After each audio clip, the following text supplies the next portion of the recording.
nyumbani kwa Bwana pamoja. Ni rafiki yake. Kwa maana tayari kashamjeruhi mwenzake, mpenda mwenzake, mtu ambaye alikuwa akiingia nyumbani kwa Bwana pamoja, kwenye mikutano pamoja, wanasifiwa pamoja, lakini tayari kashamjeruhi. Baada ya kujeruhiwa sasa, kinachofuata nini? Jamaa kaingia kwenye maombi, anamwombea rafiki yake, alikuwa akimpenda sana, alikuwa si adui yake. Baadaye akabadilisha maombi hapo hapo, kaanza kumwombea mabaya rafiki yake. Bwana Yesu asifiwe. Kuna madhara makubwa sana katika yetu kwa sisi ambao tuliokoka. Kwa rafiki ambao ni wa mashaka, wewe tunaita ni rafiki wa mashaka. Yaani kwamba uko naye lakini urafiki sio kutoka moyoni. Ungekuwa umetoka maoni asingelifanya hilo ambalo alifanya. Kile ambacho alichokuwa kiambiwa na rafiki yake asingesema pembeni, angemfuata yake kamweleza. Kuna 1 2 3. Tumeona Jonathan namna alivyofanya. Alifuata rafiki yake kamweleza. Kuna 1 2 3. Lakini huyu rafiki huyu hakufanya hivyo. Kakaa pembeni, katengeza kiwe. Kaanza kusema rafiki yake. Madhara yaliyotokea sasa. Haya maombi ambayo tumesikia. Ni maombi mazito ya kumwombea mabaya mpendwa mwenzake. Bwana Yesu asifiwe. Rafiki wa kweli ni nani? Muulize jirani yako, rafiki yako wa kweli ni nani? Muulize kwa uzuri, rafiki yako wa kweli ni nani? Sasa huyu ni mtu ambaye wako naye kanisani. Sasa unapiga upate wapi? Apata wapi rafiki mwingine? Atoke wapi? Atoke nje ya kanisa. Ni rafiki ambaye tuko naye kanisani. Tunaingia nyumbani mwa Bwana pamoja. Tunaenda kwenye mikutano pamoja, kwenye mikesha pamoja. Tunaenda kwaya pamoja, tuna praise pamoja, tuna kila kitu pamoja. Na kila tunaenda pamoja. Lakini alichofanywa hakutegemea kwamba ni huyu. Asa matokeo yake sasa kaamua kuvunja kabisa moyo wa yule rafiki yake. Na maombi yakashusha, ni maombi mazito. Anakwambia mtu ashushe mzima. Na maana bila kufa. Sasa ni maombi ambayo yameujeruhi moyo wake umejeruhiwa. Sasa yule alikuwa sio rafiki wa kutoka ndani. Ni rafiki tu kuonana ana kwa ana. Hakutoka ndani. Urafiki wa kutoka ndani lazima ukisikie maumivu kwa rafiki yangu. Kwa nini nasema? Kwa nini nasema rafiki yangu? Unachukua hakuna kwenda kumweleza. Kwani nimesikia Baraka Elieza Bwana anasema 1 2 3. Amekwambia wewe nimesema hivi.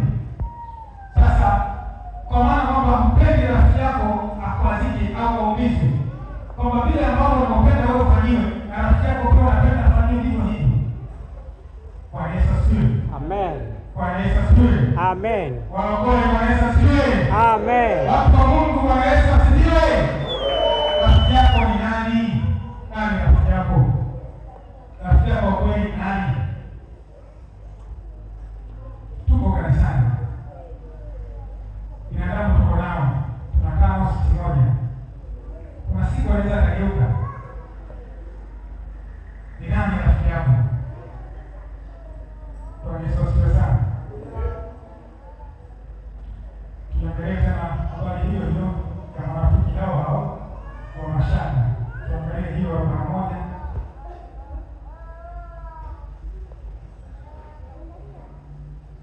Zaburi ya 1.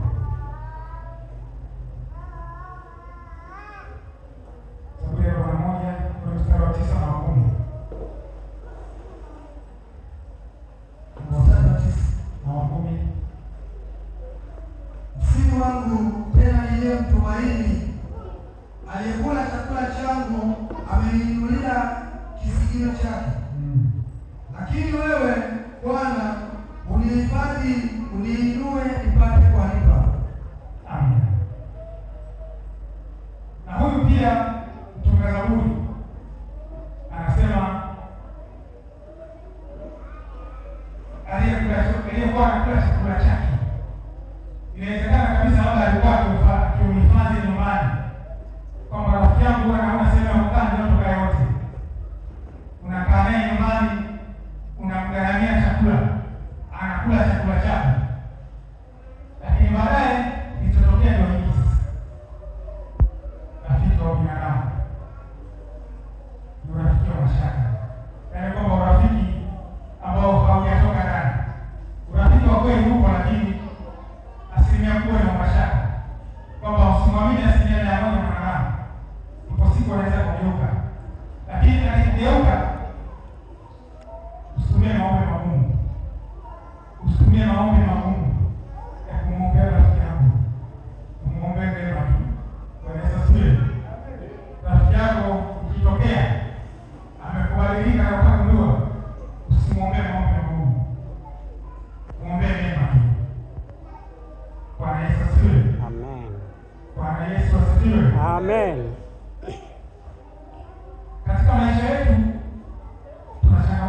yangu naishi naye, labda anaweza kunisaidia au anaweza kunishauri katika jambo ambalo tunalofanya.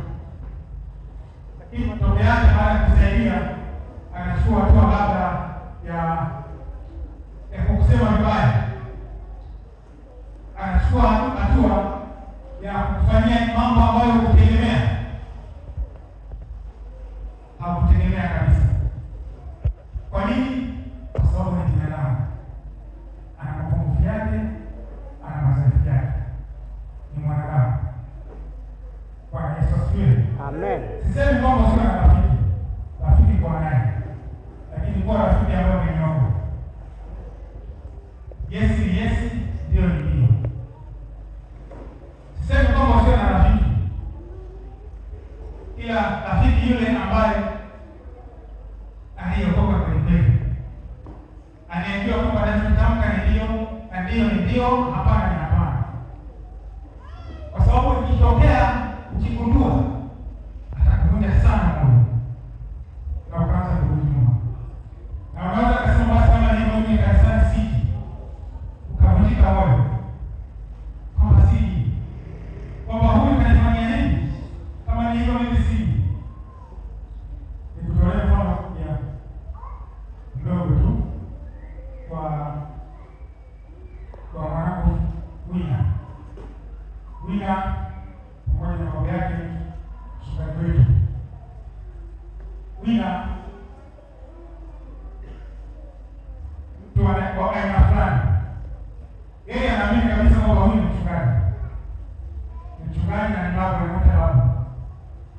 Sasa kuna siku moja walikuwa wakiongea kwenye maongezi ya kawaida.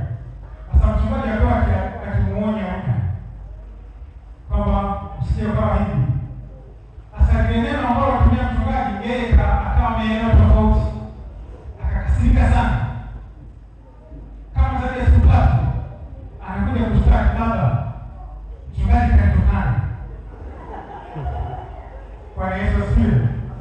Huyo ni mtoto amekasirika, leo siku tatu analalamika, baba mchungaji kanitokana. Kasemaje? Kaniambia mimi hivi. Na wananiambia ni neno ambalo mchungaji kamwambia. Asikumbe anaelewa tofauti. Anaelewa tofauti. Sasa huyu na neno alikanalo, tena siku tatu anamuita tu moyoni. Mchungaji kanitokana. Mchungaji kanitokana. Kabidi tupelekee taarifa ya mchungaji. Kuna mshirika umekwaza huko. Mshirika umekwaza.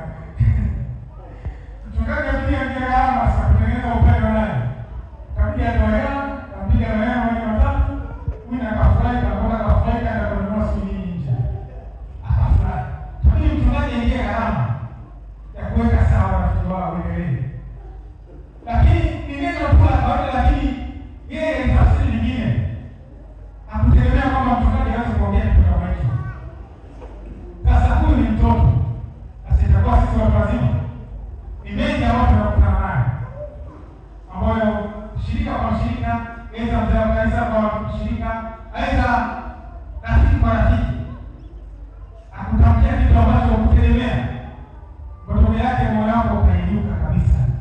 Kama ni hivyo basi mimi hata kwaya si yule kasema hivyo, kama ni hivyo basi hata kanisa ni msiki. Kuna msemo mmoja ambao mchungaji mara nyingi anapenda kutufundisha kwamba yeye ni mwanadamu, tusimwangalie sana yeye. Anatumia kutuelekeza kwa Yesu kwamba sisi tumwangalie Yesu, tusimwangalie sana yeye. Bwana Yesu asifiwe. Bwana Yesu asifiwe. Amen. Mwanadamu kuna mahali anaweza kateleza. Eza yule unayomjia naye hata tafsiri nyingine hakuta kuelewa.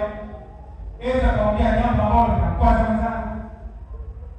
Lakini huyu aliyepokea ukamkwaza kabisa basi kujua.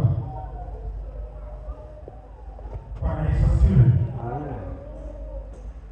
Ni mengi ambayo tunakutana naye katika familia zetu, katika maisha yetu. Lakini tunaye rafiki wa kweli. Amina. Rafiki wa kweli yuko. Amina. wa kweli yupo. Amina. Rafiki wa kweli asiyekuwa na mashaka, tena ni rafiki mwema, yupo. Amen. Bwana Yesu asifiwe. Amen. Rafiki wa kweli ambaye anayeshughulika na maisha yetu yupo. Pasipo kunung'unika, tuko naye. Huyo ndio msingi wetu, anayetujua sana, kwamba matatizo au changamoto au mambo ambayo ni magumu yanayopitia mimi, nikimweleza mwananchi anaweza kucheka, na hiyo unampelekea jambo mwenzako akacheka. Jamaa mimi namweleza haya hapa, anacheka tayari, unaweza kutafsiri nyingine anatazarau, jamaa anazarau. Lakini kumbe pasipo kumpelekea mshindi, ungempelekea mhusika wa matatizo, majibu yakipatikana. Bwana Yesu asifiwe. Amen.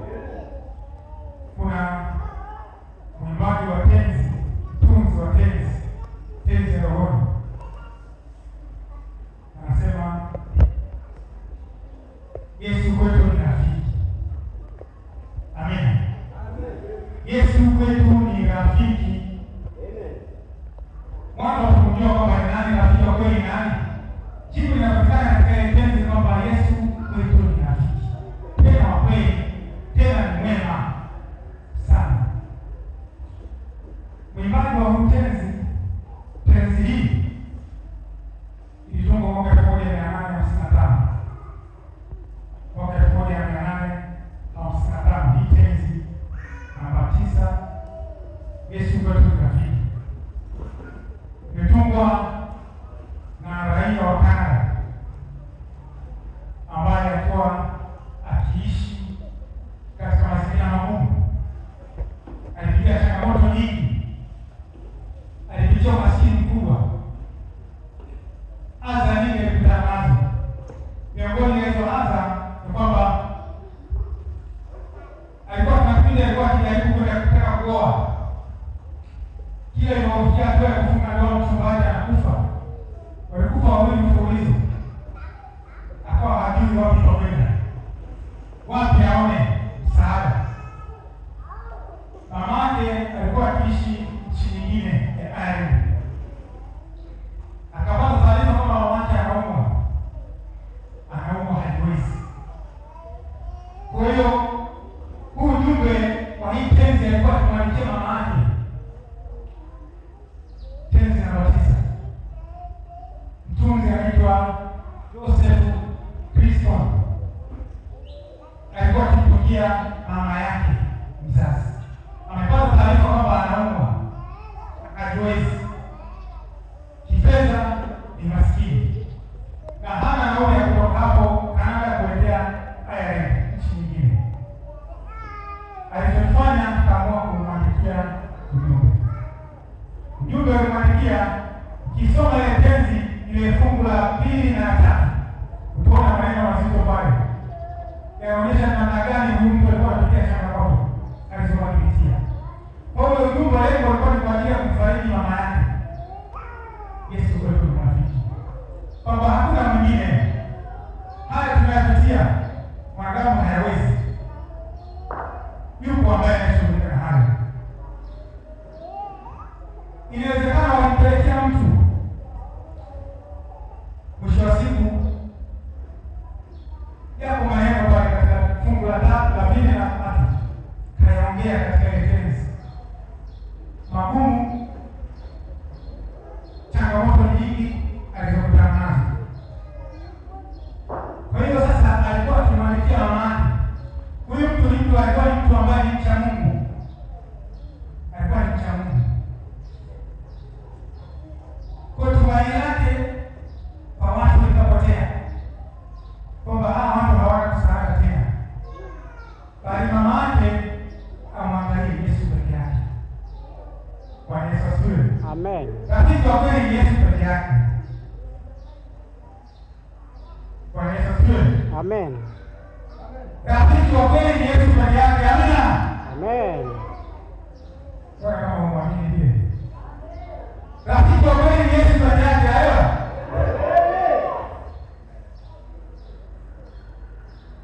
ujumbe ambao Tenzi alikuwa akipelekea mama yake. Kwa hiyo sasa changamoto ambazo tunazopitia zipo nyingi.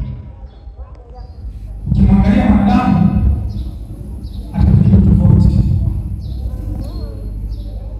Ukimwangalia mwanadamu, ukimtegemea mwanadamu utakwazika zaidi.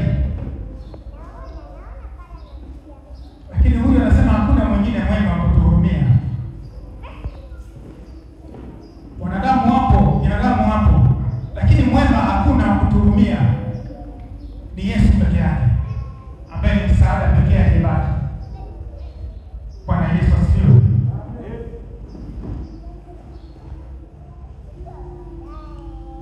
Urafiki huo wa Yesu na sisi, urafiki ambao lazima kwanza tujue huyu Yesu. Katika definition ya urafiki inaeleza kwamba urafiki unaanzia ni hisia ya ndani. Hisia inaanzia ndani. Kwamba huyu Yesu ni mwanamke gani? Nataka ujue kwamba huyu Yesu, urafiki wetu yeye na sisi ukoje? Ulianzia wapi? Na kwa nini yeye awe rafiki yetu? Bwana Yesu asifiwe. Amen. Urafiki wetu na Yesu ulianzia alipokuja tu duniani. Yeye anasema kwamba yeye anaitwa Emmanuel, Mungu pamoja na sisi. Kwa kwamba Mungu wake yuko pamoja na sisi na